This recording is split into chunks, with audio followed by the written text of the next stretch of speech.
Bonjour, je m'appelle Marvin Space et aujourd'hui nous allons parler d'un sujet souvent entouré de silence, de gêne et de tabous, mais qui concerne beaucoup plus de personnes qu'on ne le pense. Les dangers liés au sexe anal, c'est une pratique bien réelle, présente aussi bien chez les couples hétérosexuels que chez les couples homosexuels et de plus en plus banalisée dans les médias et les discussions. Pourtant, la banalisation ne signifie pas absence de risque. Et c'est précisément ce dont nous allons parler aujourd'hui, sans jugement, mais avec vérité et respect pour la santé de chacun. Mon objectif n'est pas de condamner, mais de vous informer avec clarté et bienveillance, parce que comprendre le corps, c'est déjà apprendre à le protéger. L'anatomie, une différence fondamentale. Le vagin et l'anus n'ont rien en commun sur le plan biologique. Le vagin est une structure naturellement conçue pour accueillir un rapport sexuel.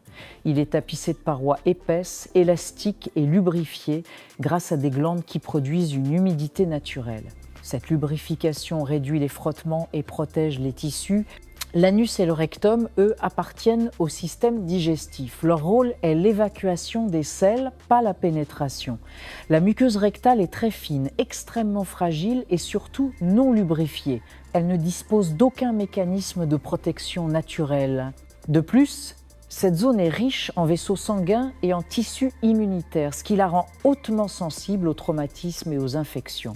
C'est cette différence anatomique qui explique pourquoi le sexe anal est médicalement beaucoup plus risqué que le sexe vaginal. Premier danger, les lésions et déchirures. Sans lubrification naturelle, le frottement provoque des microfissures, des plaies internes et des douleurs intenses. Ces lésions, souvent invisibles, fragilisent les tissus et ouvrent une porte d'entrée directe aux bactéries et autres agents infectieux.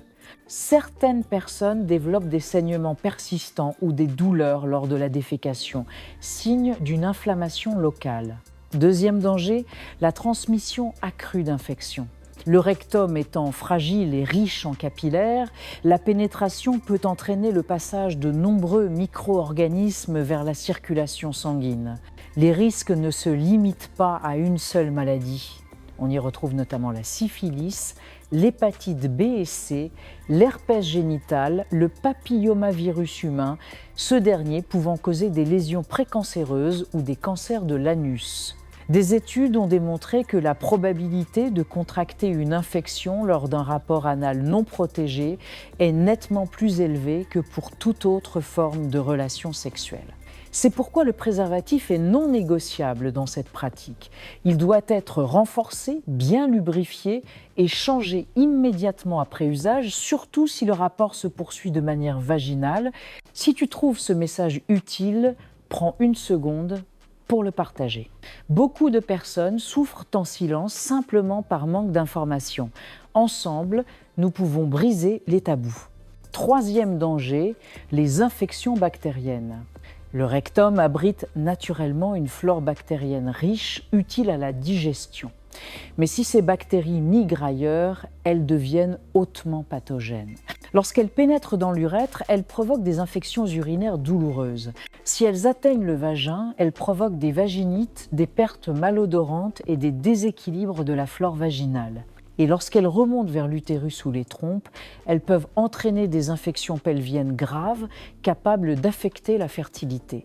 Ces situations se produisent souvent lorsqu'il y a alternance entre pénétration anale et vaginale, sans hygiène adaptée ni changement de préservatif. Quatrième danger, l'incontinence fécale. C'est un sujet tabou mais bien réel.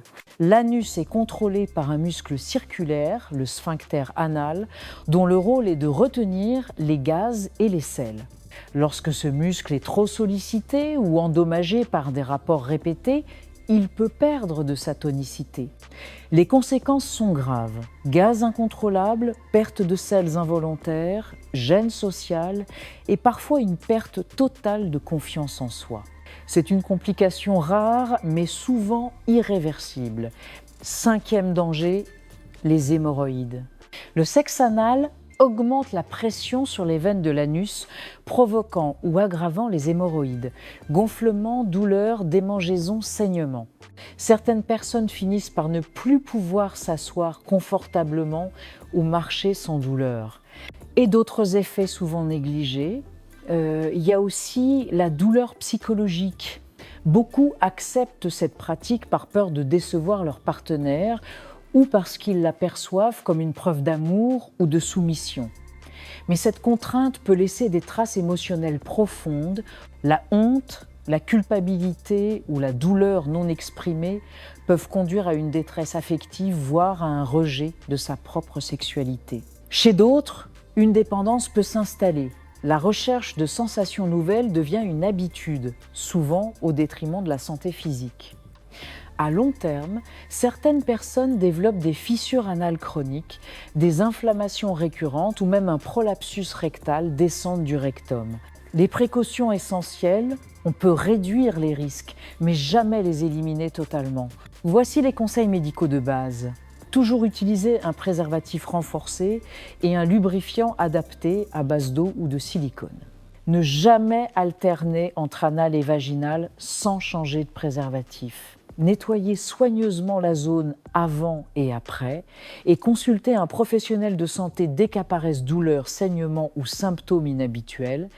Mais gardez ceci en tête, l'anus n'a pas été conçu pour cette fonction. Même avec toutes les précautions du monde, le risque restera toujours plus élevé que pour d'autres pratiques sexuelles.